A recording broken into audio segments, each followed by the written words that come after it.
Comcast's new Xfinity internet service offers speeds up to 105 megabits per second, but is it practical for consumers? CNN tech writer Mark Milian is here to help us sort this out. Hey, Mark. How's it going? It's going pretty good. 105 megabits per second. Sounds awfully fast considering my DSL line is about 1.5 megabits per second. Exactly. It's really fast. I mean, you look at other countries and they have internet at this speed, but they're also covering a much smaller demographic. So, well, if I was in South Korea, I would be enjoying 100 megabit speed. First of all, for people who are non-technical, we should say that's blindingly fast. Yeah, that's like a song in 2 seconds, a movie in 2 minutes. It's super fast. It's incredibly fast downloads. So, are people going to care?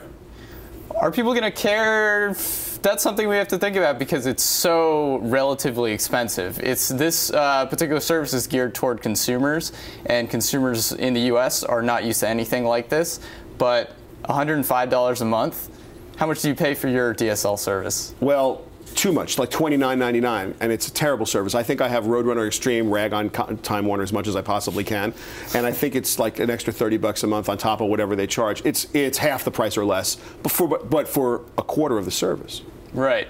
And unfortunately, this Extreme 105, as they're calling it, which is like a a radio station tagline or something, is not coming to New York immediately. They're rolling it out to several cities. Well, if it's Comcast, it's coming to New York never, because we don't have Comcast here. So thanks for asking. Maybe at some point. Yeah. Maybe now that NBC is a big presence here. Doubtful. But where Comcast does have a presence, they're rolling it out when? Well, they actually rolled it out last week, so they have it in several cities covering 40 million Americans. It's in San Francisco and Portland and Seattle and a bunch of other cities. Now, seriously, other than downloading a movie in 2 minutes, which is very cool, and downloading a song in 2 seconds, which I guess is better than 10 seconds, which it would take in another situation, why would I want to pay $105 a month? What do I really get for internet browsing? Is it going to be that much better than my 20 megabits down that they're giving me in my normal cable modem? Yeah, I mean, when you consider things like Netflix, and if you do a lot of iTunes movie downloads with an Apple TV, something like that, I think Comcast is banking on big growth in the living room where video consumes an insane amount of bandwidth. And so to that question, or to really right there, data caps, are they going to cap your data? Are we going to have it, because with a capped plan or a tiered plan, the $105 is just the beginning.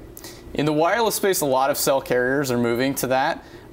In home broadband, we haven't seen so much of that yet, but that's always a possibility because these operators are having to sprint to keep up with the demand from Netflix and those types of video services. The stat I saw, I think, was 20% of bandwidth during prime time is from Netflix? Yeah, during peak hours, people are sitting on their couches and they're booting up Netflix on their PlayStation or Xbox rather than turning on TV in a lot of cases. Crazy stuff. Well, we know the behavior because we all actually do it.